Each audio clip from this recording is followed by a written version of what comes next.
আচ্ছা, ভালোবাসা মানে কি শুধুই সারা জীবন একসাথে থাকা, নাকি প্রিয় মানুষটার শেষ বিদায়ের সময় তার হাতটা একটু শক্ত করে ধরে রাখা? আজ এমন এক সময়ের গল্প শোনাবো যখন প্রেম ছিল একদম সাদা মাটা।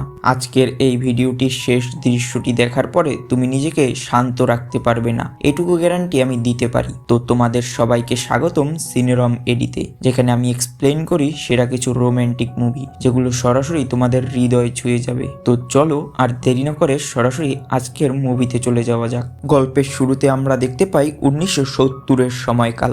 এই সময় চীনা ছাত্রদের স্কুল থেকে গ্রামে পড়তে পাঠানো হচ্ছিল। সেখানে গ্রামের প্রধান জ্যাং নামের এই ব্যক্তি তাদের নিতে আসেন। সব ছাত্ররা তাদের জিনিসপত্র নিয়ে একটি গাছের নিচে জড়ো হয়। তখন জ্যাং তাদের এই জায়গার ইতিহাস জানান যে এটিই সেই বিখ্যাত হর্টন ট্রি। অনেক বছর আগে যুদ্ধের সময় এখানে অনেক সৈনিকের মৃত্যু হয়েছিল। সাধারণত এই গাছের ফুল সাদা ফোটে, কিন্তু এই গাছটি একদমই আলাদা, কারণ এতে লাল রঙের ফুল ফোটে। মানুষরা বলা বলি করে যে শহীদদের জন্যই এই গাছের ফুল লাল রঙের হয়। এই সব তথ্যগুলো ছাত্ররা নোট করে নিচ্ছিল। যখন তারা গ্রামের ভেতরে পৌঁছায়, গ্রামের মানুষ তাদেরকে স্বাগত জানায় এবং সবাইকে যার যার ঘরে পাঠিয়ে দেওয়া হয়। এখানে আমরা আজকের গল্পের প্রধান চরিত্র জিংকে দেখতে পাই, যে সবার থেকে একটু পিছনে ছিল। তাই সবাই যে যার বাসায় যাওয়ার পরেও জিং সেখানে একলা পড়েছিল। তাই গ্রামের প্রধান জ্যাং তাকে নিজের বাড়িতে নিয়ে আসে। জ্যাং এর স্ত্রী জিনকে তার মেয়ে পেনের রুমটি দেয়, কারণ পেন এখন শহরে থাকে। এরপর সে জিনকে তাদের পরিবারের সকল সদস্যদের ছবি দেখায়। এখানে তিনি জানান তাদের সাথে আরো একটি ছেলে থাকে যার নাম সং। এরপর জ্যাং এর স্ত্রী তার নাতনিকে বলে যে জিনকে নিয়ে তুমি সং এর কাছে যাও, তাকে রাতের খাবারের জন্য নিয়ে এসো। এরপর আমরা দেখতে পাই সং ও শহর থেকে এই গ্রামে এসেছিল এবং সেও এই ইউনিটের অংশ ছিল। এখানে জিং এবং সং এর প্রথম দেখা হয়। সং একটি বড় হাসি দেয় এবং ছোট্ট মেয়েটিকে একটি চকলেট দেয়, আর একটি চকলেট সে জিনকেও দেয়। জিন বলে এই চকলেটটাও বাচ্চাটিকে দিয়ে দাও। তখন সং বলে, কেন, এটা কে বলেছে যে চকলেট শুধু বাচ্চারাই খায়? এরপর তারা সবাই হাসতে থাকে এবং জিন চকলেটটি নিয়ে নেয়। জিং তাকে জিজ্ঞাসা করে, আমি ওই হর্টন ট্রি সম্পর্কে জানতে চাই, সত্যি কি ওটাতে লাল ফুল ফোটে? সং বলে, কয়েক মাস পর যখন ফুল ফুটবে তখন আমরা গিয়ে দেখতে পারি। জ্যাং এর পরিবার ছিল অনেক বড়। তাদের সাথে সং এবং জিং মিলেমিশে এক পরিবারের মতো খাবার খায়। গ্রামের সব ছাত্ররা ওখানকার কাজ শিখছিল। জিং লুকিয়ে লুকিয়ে সনকে দেখত, যে কিনা বাচ্চাদের সাথে অনেক মজা করত। সং ঘরের ভেতর এসে দেখে জিং কিছু লিখছে। সে তার প্রশংসা করে। জিং বলে যে গ্রাজুয়েশনের পর তার একটা স্কুলের টিচারের চাকরি চাই, যেন সে তার মাকে সাহায্য করতে পারে, কারণ জিন একটি খুবই দরিদ্র পরিবারের মেয়ে ছিল। সং তার ঘরের বাল্ব বদলে দেয় যেন সে লেখার সময় ভালোভাবে দেখতে পায়। এরপর কিছুদিন ধরে সং গায়েব ছিল এবং জিন তার অপেক্ষা করছিল। একদিন সে ফিরে আসে এবং একে অপরকে দেখে খুবই খুশি হয়। জিং জিজ্ঞাসা করে, এতদিন কোথায় ছিলে? সং বলে সে তার ইউনিটের সাথে ইঞ্জিন মেরামত করতে গিয়েছিল। সে জিং এর কলম দেখে বলে, তোমার কলম তো খারাপ হয়ে গেছে, এবং জিংকে নিজের কলমটি দিয়ে দেয়। জিং তাকে জানায় যে তাকেও ড্যান্স রিহার্সেলের জন্য কয়েকদিনের জন্য শহরে যেতে হবে। এটা শুনে সং কিছুটা মন খারাপ করে এবং বলে সে তার জন্য অপেক্ষা করবে। স্কুলে জিং প্রতিটি কাজে খুব পরিশ্রম করত, কারণ তার বাবা জেলে ছিলেন এবং পুরো ঘরের দায়িত্ব ছিল তার মায়ের উপর, যিনি নিজেও অসুস্থ থাকতেন। জিন তার ছোট ভাই বোনদের সাথে ঘরে খাম বানিয়ে বিক্রি করত, কিন্তু তাতে পরিশ্রম বেশি এবং টাকা অনেক কম ছিল। তার মা অসুস্থ অবস্থাতেও এই কাজ করতেন এবং জিনকে বলতেন স্কুলে ভালো ফল করতে হবে, কারণ একটি ভুল তার কেরিয়ার নষ্ট করে দিতে পারে। কিছুদিন পর জিং গ্রামে ফিরে আসে এবং দেখে সং তার জন্য বাস স্টপে অপেক্ষা করছে। তাকে দেখে সে খুব খুশি হয়। সং তাকে নিজের জ্যাকেট দেয় এবং তার প্রতিটি ছোট জিনিসের খেয়াল রাখে। যেতে যেতে তাদের রাত হয়ে যায়। পথে সং তাকে জানায় যে তার মা আর এই পৃথিবীতে নেই। এখানে আমরা জানতে পারি যে সং একজন সিনিয়র অফিসারের ছেলে এবং একটি ভালো পরিবার থেকে এসেছে। একদিন জিং একটি ছবিতে সং এর সাথে একটি মেয়েকে দেখে এবং ভেবে নেয় যে সং এর জীবনে অন্য কোনো মেয়ে আছে। এই কথা জেনে সে খুব রাগ করে। তখনই সং তার জন্য কিছু নিয়ে আসে, কিন্তু জিং বলে, তুমি আমার জন্য যা করেছো আমি তার টাকা ফেরত দিয়ে দেব, আমার কারো দয়া চাই না। সং কিছুই বুঝতে পারে না যে জিং আসলে এসব কি বলছে এবং সে কেন এমন কথা বলছে।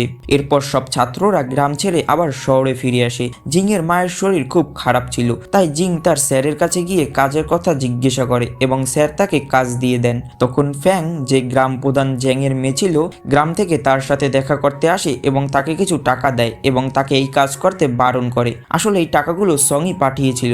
জিং বলে, আমি এই টাকা নিতে পারবো পারবো না। সং এর হবু স্ত্রী এটা শুনলে খারাপ মনে করবে। ফ্যাং বলে যে তুমি এসব কি বলছো, এমন কিছুই নয়, ওই ছবিটা তো আসলে সং এর বোনের, তোমার ভুল বোঝাবুঝি হয়েছে। এটা শুনে জিং খুব খুশি হয়, কিন্তু সংকে টাকাগুলো ফেরত দিতে বলে। সে এখানে সেই টাকাগুলো নেয় না। কাজের চাপে জিং স্কুলে পৌঁছাতে দেরি করে এবং স্যার তাকে বকা দেন, কারণ সে একে তো স্কুলে দেরিতে পৌঁছেছে, তার উপরে তার ইউনিফর্মও ছিল না। বাড়ি ফেরার পর গ্রামের একটি ছেলে তার জন্য অনেক আখরোট নিয়ে আসে। তাতে একটি পার্সেল ছিল, যেখানে তার মায়ের জন্য কিছু ওষুধ ছিল। জিং এর সন্দেহ হয় এবং সে ছেলেটির পিছু নেয়। সে দেখতে পায় যে সঙিটাকে পাঠিয়েছে। যখন তারা নৌকো করে ফিরে যাচ্ছিল, তখন জিং সামনে এসে ডাক দেয়। সং তাকে দেখা মাত্রই জলে ঝাঁপ দিয়ে চলে আসে এবং হাসি মুখে তাকে টাকা দেয়। সে বলে, আমি তোমাকে ভলিবল খেলতে দেখেছি, এই টাকা দিয়ে তুমি নিজের জন্য ইউনিফর্ম কিনে নিও। এই বলে সে চলে যায়। পরের দিন ইউনিফর্মে তাকে দেখে সং খুব খুশি হয়। সে দূর থেকে তাকে দেখতে আসতো। সং জিং এর ছোট ভাইকে বেরি ফল দেয়। জিং তার ভাইকে বলে এ সম্পর্কে মাকে কিছু না বলতে, কিন্তু তার মা সেই বেরি ফলগুলো দেখে ফেলে এবং তাকে প্রশ্ন করে যে এই বেরি ফলগুলো সে কোথায় পেয়েছে। জবাবে জিং জানায় যে এই বেরি ফলগুলো ফ্যাং গ্রাম থেকে পাঠিয়েছে। এরপর তারা দুজনে লুকিয়ে লুকিয়ে দেখা করতে শুরু করে এবং তাদের গোপন জায়গায় বসে ঘন্টার পর ঘন্টা কথা বলতো। সং জিংকে বলে, আমার জন্য একটা বিয়ের প্রস্তাব এসেছে, কিন্তু তুমি চিন্তা করো না, আমি তোমাকে কখনো ধোকা দেব না। জিং বলে, আমার মা আমাকে 25 বছর বয়সের আগে অনুমতি দেবেন না। সং বলে, আমি ততক্ষণ পর্যন্ত তোমার জন্য অপেক্ষা করব, এমনকি আমি সারা জীবন তোমার জন্য অপেক্ষা করতে পারি। সে জিং এর খুব খেয়াল রাখতো।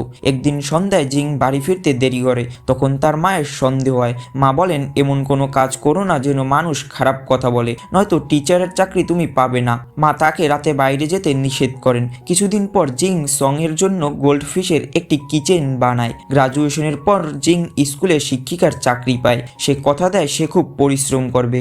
স্কুলের মাঠে কাজ চলার সময় জিং তাতে অংশ নেয় এবং সং এসে তাকে সাহায্য করে। কেউ যেন তাদের একসাথে না দেখে, তাই স্কুলের কাছাকাছি আসতেই সং লুকিয়ে পড়তো।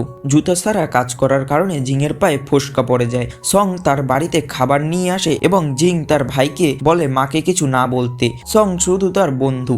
সং যখন জিং এর পা দেখে তার কান্না চলে আসে। সে তার জন্য রবারের বুট নিয়ে আসে এবং তা পরার জন্য জেদ করে। প্রতিদিন কাজ শেষ করে সে জিনকে দেখতে আসতো।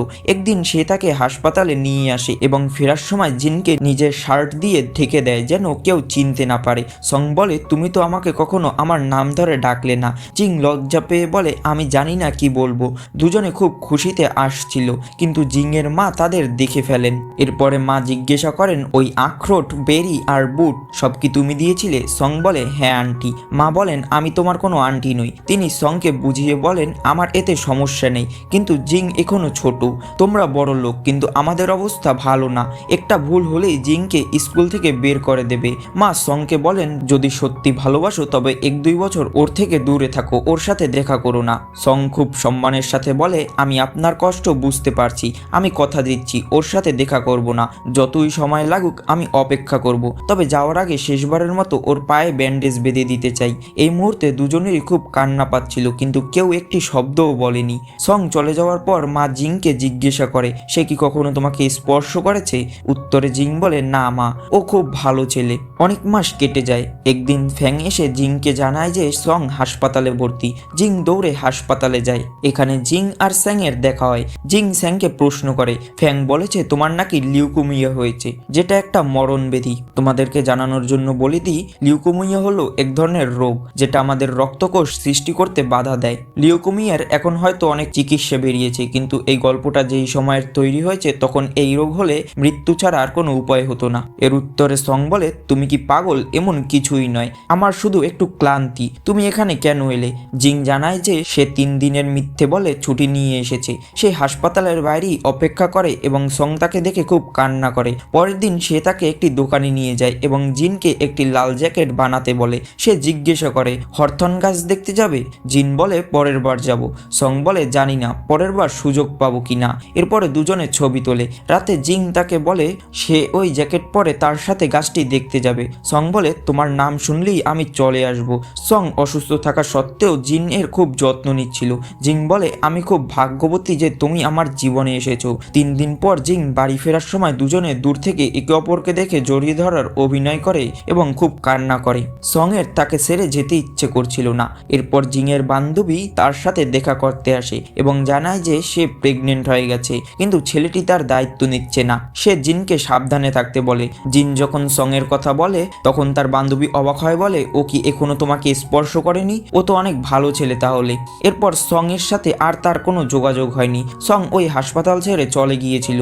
জিং তার মাকে জানায় যে সম্ভবত সং এর লিউকোমিয়া হয়েছে এবং সে তাকে খুঁজতে যাচ্ছে। সে গ্রামে গিয়ে জেং এর পরিবারের কাছে খোঁজ নেয়। তারা জানতো সং খুব অসুস্থ, কিন্তু সে কোথায় গেছে কেউ জানতো না। অনেক সময় কেটে যায়। একদিন ক্লাসে পড়ানোর সময় জিং সং এর খবর পায় এবং ক্লাস ফেলে হাসপাতালের দিকে দৌড়ে যায়। সং এর বাবা তাকে জিজ্ঞাসা করে, তুমি কি জিং? তিনি আরো বলেন, আমার ছেলে তোমার অপেক্ষা করছে, যাও শেষবারের মতো দেখা করে নাও। জিং গিয়ে দেখে সং এর অবস্থা খুব খারাপ। সে কথা বলতে পারছে না, শরীর নীল হয়ে গেছে।